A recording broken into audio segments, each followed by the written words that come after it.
Tense पढ़ेंगे। हम लोग इसके पहले वाले क्लास में प्रेजेंट टेंस कंप्लीट कर चुके हैं, ठीक है। और आज हम लोग पढ़ेंगे पास्ट। क्या पढ़ेंगे? Past tense. पास्ट का सबसे पहला वाला होता है form simple past tense. Simple past tense का फॉर्म आज पूरा स्ट्रक्चर में पढ़ेंगे, ठीक है। जितने भी प्रकार के इसमें स्ट्रक्चर होते हैं सबके बारे में पढ़ेंगे। पहला है अफर्मेटिव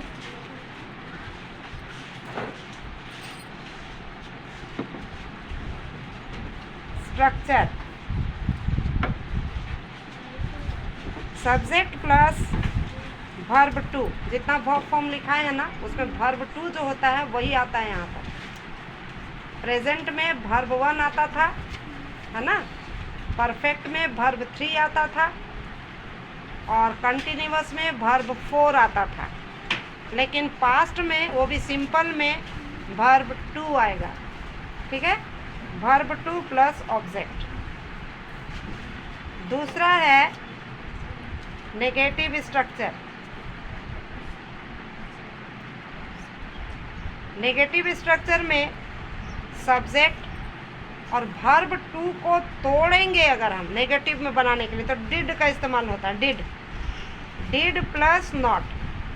और जब डिड का इस्तेमाल होता है ना तो वर्ब टू को नहीं लिखा जाता है, वर्ब वन को लिखा जाता है, उसके बाद ऑब्जेक्ट। क्लियर है।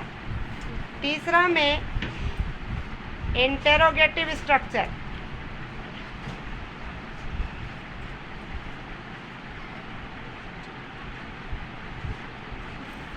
इंटेरोगेटिव स्ट्रक्चर में हेल्पिंग वर्ब को आगे लिखा जाता है और सिंपल पास्ट में हेल्पिंग वर्ब होता है डिड। इस डिड को आगे लिखेंगे, उसके बाद सब्जेक्ट को लिखा जाता है। नॉट रहा तो यहाँ लिखेंगे वरना नहीं लिखना। उसके बाद वर्ब वन, उसके बाद ऑब्जेक्ट। अब इंटेरो है तो क्वेश्चन मार्क, ठीक है। चौथा है क्वेश्चन वर्ड स्ट्रक्चर।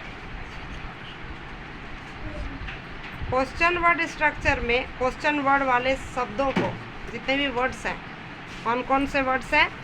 हु है, व्हेन है, वेयर है, व्हाट है, हाउ है ना।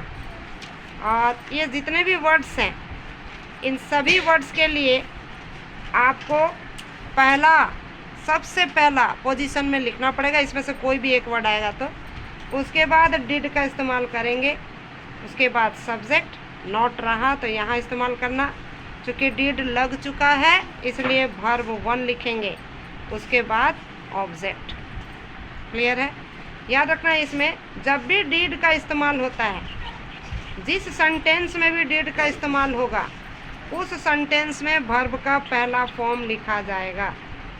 उस सेंटेंस में वर्ब का पहला फॉर्म लिखा जाएगा, ठीक है। तो यहाँ पर हेल्पिंग वर्ब के रूप में, हेल्पिंग वर्ब किसको बोलते हैं?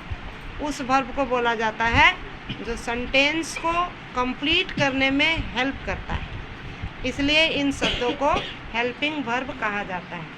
तो यहाँ सिंपल पास्ट में हेल्पिंग वर्ब के नाम पे सिर्फ डिड है और ये डिड हर एक सब्जेक्ट के साथ लिखा जाता है, चाहे वो आई हो, चाहे वो सी हो, चाहे वो ही हो, चाहे वो इट हो, चाहे वो यू हो, चाहे वो दे हो, चाहे वो नेम हो, ए नेम हो, या फिर मोर देन ए नेम।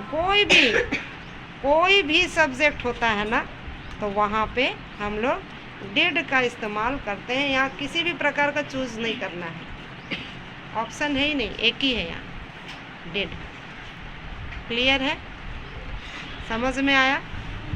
जैसे अगर हम सेंटेंस को लिखना चाहते हैं सिंपल पास्ट में तो लिखेंगे ही एट अ मैंगो।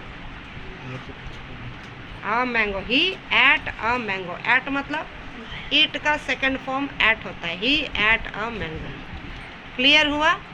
कल हम लोग इसका हर नेगेटिव, इंट्रोगेटिव, क्वेश्चन वर्ड वाला स्ट्रक्चर जानेंगे। उसके बाद कैसे कन्वर्ट किया जाता है उसको जानेंगे। क्लियर है? ठीक।